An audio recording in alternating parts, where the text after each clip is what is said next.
A police criminal laboratory official was arrested Thursday morning while in the act of engaging in a pot session in Las Piñas City.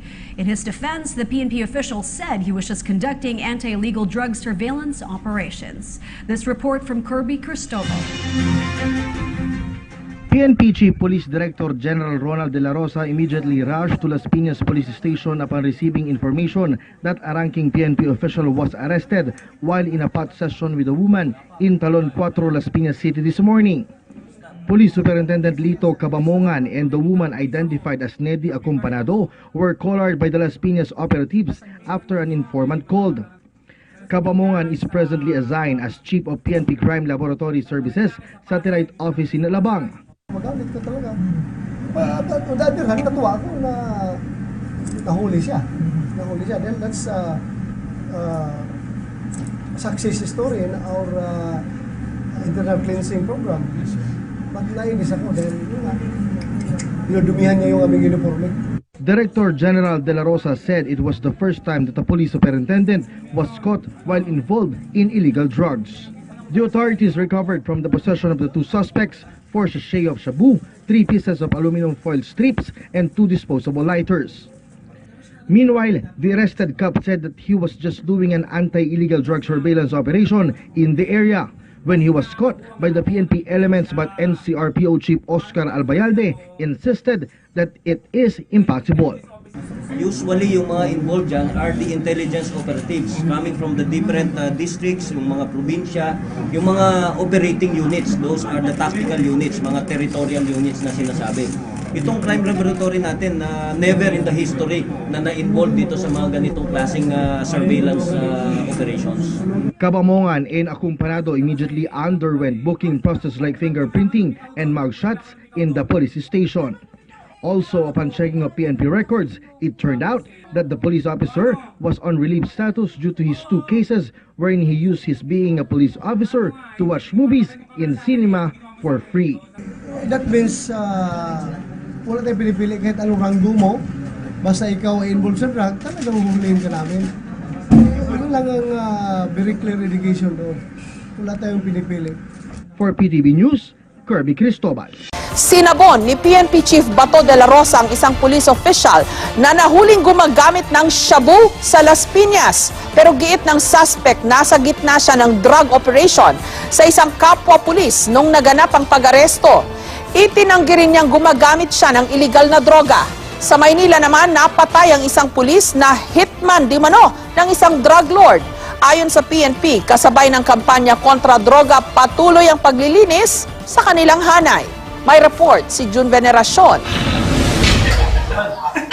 Nakangiti pa nung dumating kanina si PNP Chief Ronald De La Rosa sa Las Piñas City Police Station.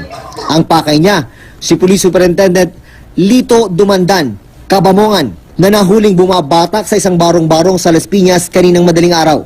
Kasama ni Cabamongan, si Nedy Acompanado Sabdao alias Tisay. Bago dumating si De La Rosa, maangas pa ang naarestong pulis. Ano kasi mo ikaw? Ano kasi mo? Tik lang pala eh. Ikaw! Ayaw! Ano kasi mo? Anong pangalan niya na? Homicide? Mayor ha? Homicide ka lang pala. Yan ang pinatay mo.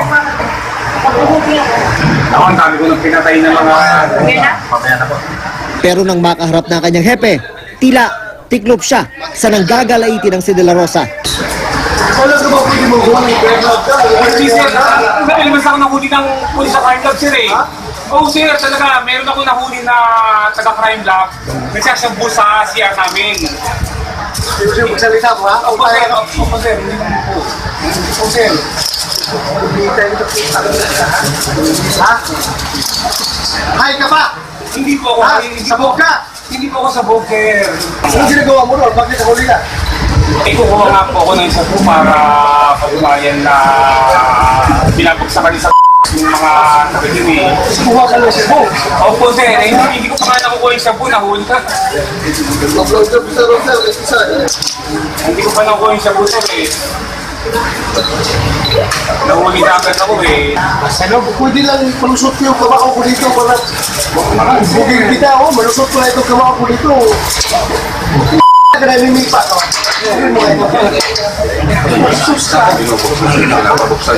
Giit ni Cabamongan, Nasa gitna siya ng police operation sa isang kapwa-pulis nang maganap ang pag-aresto.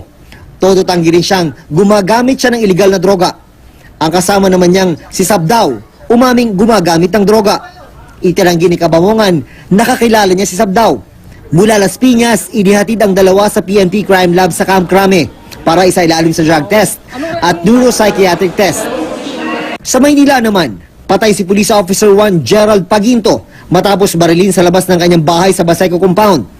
Si Paginto ang itinuturong pumatay sa isang matanda noong unang linggo ng Marso matapos niyang makaalitan ito. Hindi natin tinatanggal po ang anggulo ng droga, anggulo ng paghihiganti, ano pa man pwede makatulong po sa investigasyon namin, sir.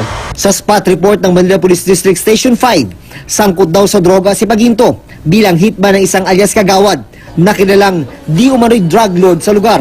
Nakatira si Paginto sa compound na pagmamayari umano ni Kagawad. Sinubukan naming makuha ang panig ng pamilya lang napatay na pulis, pero tumanggi sila. You expect me to be ruthless, to be unforgiving to those scalawags in uniform. Nang pansamantalang inihinto ng PNP ang kampanya kontra droga dahil sa mga tinatawag na police scalawags, nangako si De La Rosa na lilinisin ang kanyang hanay. Noong Pebrero, unang nagpadala ng mga tiwaling pulis sa Basilan. Sa mahigit 300 na pinatawag, 53 lang ang sumipot. At itong Martes, 47 ang mga pulis ang dumating sa Zamboanga City para sumakay ng barko papuntang Basilan. Sila ang pangatlong batch ng mga pulis scalawag na ipinadala roon, alinsunod sa utos ni Pangulong Rodrigo Duterte. June Veneracion, GMA News. Alam niyo po mga kasama ang kalbayog in-establish ko, hindi ako nabigyan ng parangal. Ang Western Samar Provincial Crime Laboratory, nirenovate ko, hindi ako binigyan ng acknowledgement. Ang Ormoc Crime Laboratory, sinira ng Yolanda, pinagawa ko sa pera ko, wala akong natanggap na acknowledgement. Nagpagawa pa ako ng barak sa likuran ng crime laboratory para sa mga personnel nito.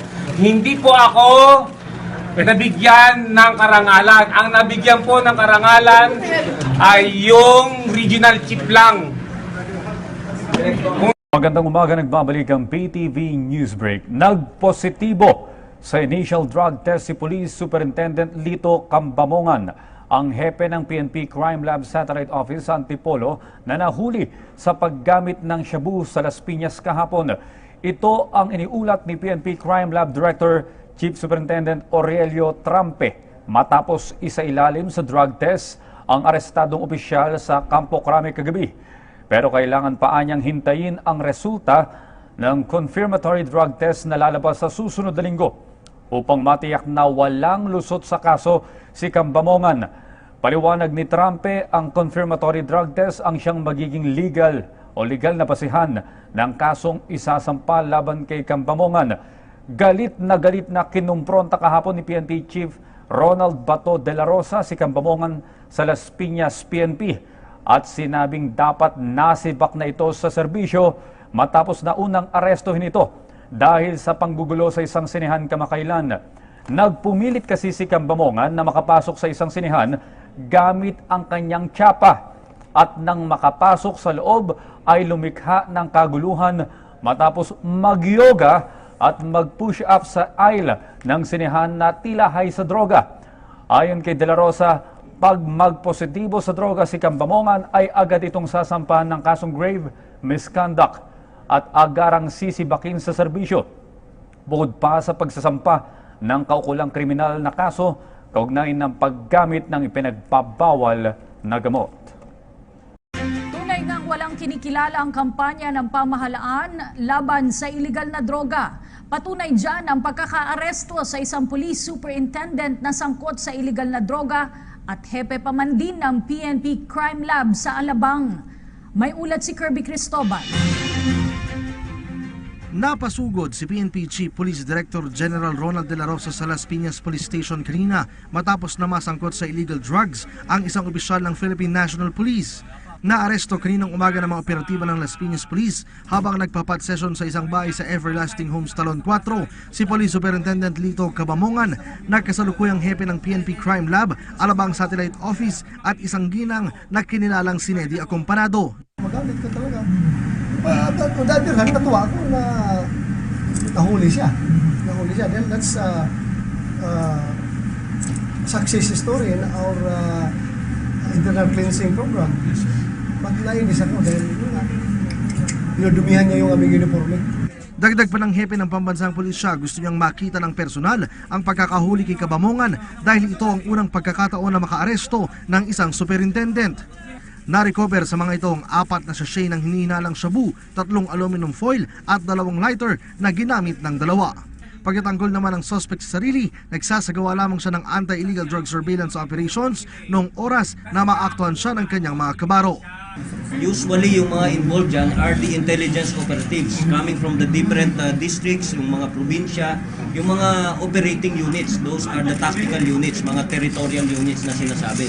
Itong crime laboratory natin na never in the history na na-involved dito sa mga ganitong klaseng surveillance operations. Pagdating sa istasyon ng pulis ay agad na sumailalim ang mga ito sa fingerprinting at mugshot. Napag-alaman rin ng mga otoridad na nakarilig ngayon sa pwesto si Cabamongan dahil sa 2 kaso kung saan ginagamit ito ang kanyang pagiging pulis sa pagpasok ng libre sa mga sinihan. That means wala tayong pinipili kahit anong ranggo mo. Basta ikaw ay involved sa drug, talagang huhulihin ka namin. Yun lang ang very clear indication doon. Wala tayong pinipili. Para sa PTV News, Kirby Cristobal. The President. Siya lang po ang presidente na napakatapang na magsabi ng gano'n. We cannot afford to fail him. The more na we cannot afford the Filipino people who are expecting us to do our mandate. And slowly, naramdaman ko ako mismo. Naramdaman ko yung pagbabago ng pagtingin ng taong bayan sa ating kapulisan. Hindi siya nagbubuhat ako ng bangko. Every time magbiyahe kami, kausap ko yung Edicampo. Ito si Caro, Wilson Caro, or si Glenn Alegado. Pag nasa sasakyan na kami, pagpasok ng sasakyan galing sa engagement, sabi ng Edicampo, Sir, makatuo ba ka sa nita mo sa mga karon? Sabi ko, di ko katuo, Glenn. Ano? Kami po sir ba, di may katuo, ganun inaano lang sila. Bakit ganun na lang yung taong bayan? Everywhere I go, kahit saan ko pupunta sa Metro Manila o sa probinsya, ang tao, magasmag pa, dugok. Dugok, ikaw nabukan mo naman siguro yung mga tawhanan na rin. Sa masunod sa ulo yung mga tawhanan na rin. Budas magpapicture. Magko na Dili mapagan. Yung mga security ko, mabuang na lang tinulak. Kaya, wag na kong bigamol. Sa una, after alas 5, dili pa ko si PNP. After 5 o'clock, nasa bigamol ako, sir. Lakad-lakad, hanap na makain konti, then manood na sini. Tapos uwi na nagkrami. Since nung nabalita na mag-CPNP ako, doon na nag-start. Doon nag-CPNP ako, sir. Pupunta ako doon. Nakakap ako, naka-jacket. Lakad, gano'n. Paglakad, na isa nakakilala. Uy! Si Chief Bato. Sir, pwede ba picture? Sir. Makita na iba. Makita na iba na meron na nanoon ako wala. Dasmag na. Marag pandemonyum yung bamol. Naglipog ko. Inala ba ko kagwapo nga? Pagbubo na naman. Isa lang ang indicator dyan. Isa lang ang indicator. Yung frustration ng taong bayan sa failure ng ating gobyerno na i-address yung problema ng droga, kriminalidad at korupsyon. Yun lang talaga. Sawang-sawa na yung taong bayan. Kaya ngayon sana tayo magkaisa. Hindi lang tayong kapulisan, pati mga LGU, tayo mga civilian mismo, military, pagtutulungan natin talaga ito na talagang itayo natin yung bandera ng Pilipinas. This is our last chance. Otherwise, after the Duterte presidency, kung sino man ang papalit, I don't know kung kakayanin niya yung ginagawa ni Presidente Digong karon. I don't know kung kakayanin nila. So chance na po natin ito. Tuloy-tuloy na po ang laban. Sana mananalo tayo in 6 months.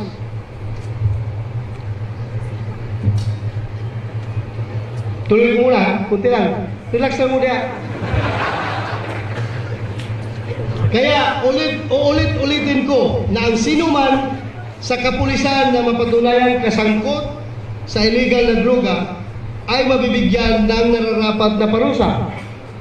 Magbago na ang dapat magbago. This is your chance to save your career and live better lives. Huwag niyo itong sayangin. Huwag niyo itong sayangin pa. Maging mabuting ehemplo kayo sa ating mga kababayan. Sabayan natin ang pagbabago sa buong bansa. At ito ay ating bigyang buhay sa pamamagitan ng pinag-ibayong serbisyo. Bilang ama ng organisasyong ito, nais kong makita ang marami pa mga bayaning pulis sa ating mga hanay. Hindi nyo kailangan magbuwis ng buhay upang maging bayani. Maghandog lang kayo ng malinis at maayos na paglilingkod. Pairalin ang disiplina, magpakatatag sa gitna ng unos, maging matapang sa harap ng panganib, taas noong harapin ang anumang pagsubok at magsilbi mula sa puso. Dito palagi, puso. Sa ganitong paraan, makikiisa kayo sa hanay ng ating mga bayani. On the part of the PNP leadership, let me assure you that we continue to look into the needs and requirements of the service. Hindi lang ang pagsugpo ng krimen at illegal na droga ang nasa isip ng inyong liderato. Hangad namin ang kapakanan ng bawat miyembro ng pulisya, uniform man o non-uniform. We are not only working towards providing you with the tools you need to help you perform your functions better, but also with the benefits and privileges that will help you give your families a better and more comfortable life. For as long as you do your job well, we will support you all the way. Magtulungan lang tayo para sa sambayanan. Let us celebrate the police service 115th year with a renewal of our commitment to the police ideals of service, honor, and justice. Naway patuloy na maghari sa ating mga puso ang paglilingkod na marangal, malinis at makatarungan. Sa ating lahat, maligayang bati sa pagdiriwang natin ng 115 taong anibersaryo ng serbisyong kapulisan. Before I end, baka hindi na ako makauwi sa bahay, nakalimutan ko palang recognize yung presensya ng aking asawa. Hanggang, may first lady.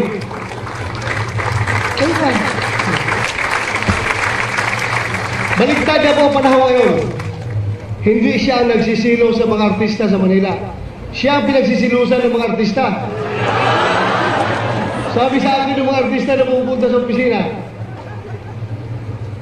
nakakaingit naman sir at nagsisilos kami sa misis mo. Bakit siya na pag-asawa mo? Siya ang pinagsilusan.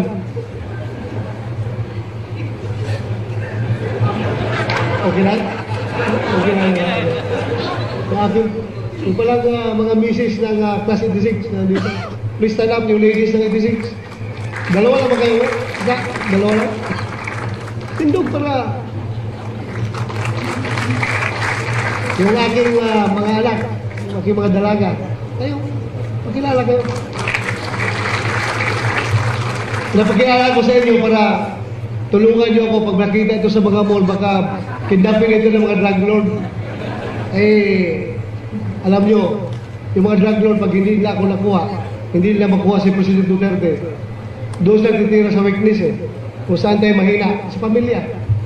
Marami na akong alam doon na sa Manila. Hindi niyo alam, hindi na babalita.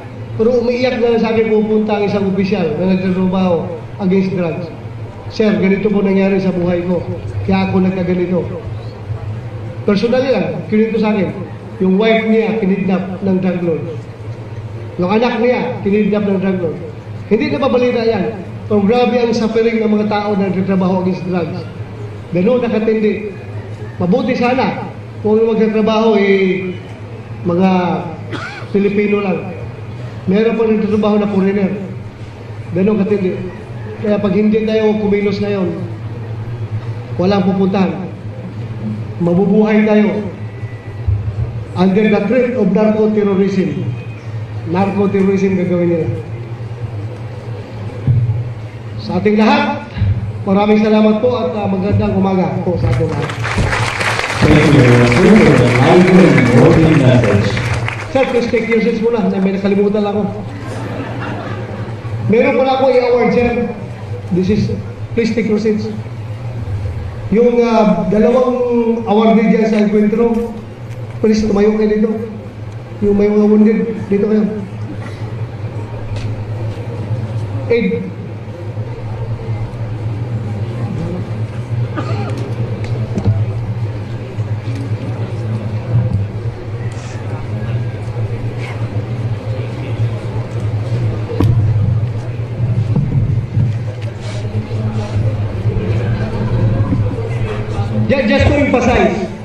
Just to emphasize, na kung tayo po, kung kami, kung ako, ay gusto na akong pamatyon itong mga polis na mga skalawag, yung mga nagabaligyan droga, nag-recycle ng droga.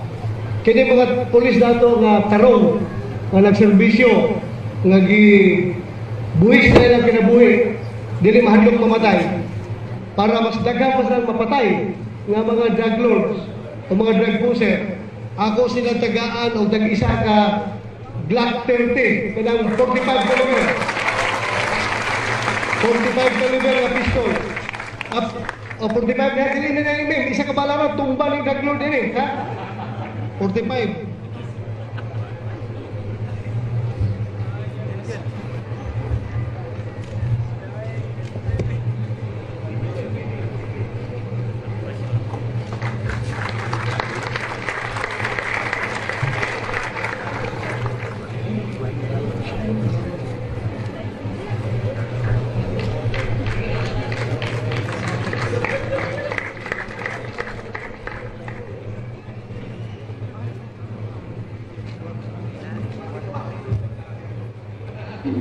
At saka, ikaw mo na, ito, marami pa kong Glock dyan ikot pa kong bumibigay, marami kong bibigay. Dagdagan mo yung PNC of the year, si Pugi. Pugi.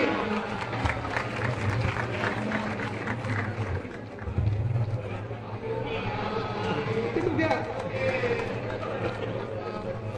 Kini si Pugi, kung hindi nyo alam, ito yung pinakamagaling na operative ng Davao City Police Office. Hindi mo siya, lahat ng intelligence operation na ginagawa nito, hindi na siya nasusunog. Dahil tanawan yung mukha, di mo ginawa. Dili na ako pulis. Wala na. Tuyang boomer. Sa tinood lang, kini si Hururan. Maunay ka itong, sa itong grupo, patayin mo. Ha? Mayroong isang malaking grupo dito, organized crime group. Nahuli na mo yung isa, napatay na mo yung isa. Nakuha yung cellphone. Pag open na mo sa cellphone, panahon pa ito ni Inday Sara. Si Mayor Inday Sara, pag open na mo sa cellphone, naa dito ang text. Kini ang ato mga target. Pakitaan ninyo ni, na tagaan tawag 200,000 pag nakuha ninyo ni. Pag open na mo sa picture ni Pugi. Oh, talaga yung malaking organized crime group yun. Picture niya, nakakalat na sa mga membro, ginatarget na siya. Kaya di ko masaya nga mo, hatag ang pasyon mo.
Thank you very much, sir.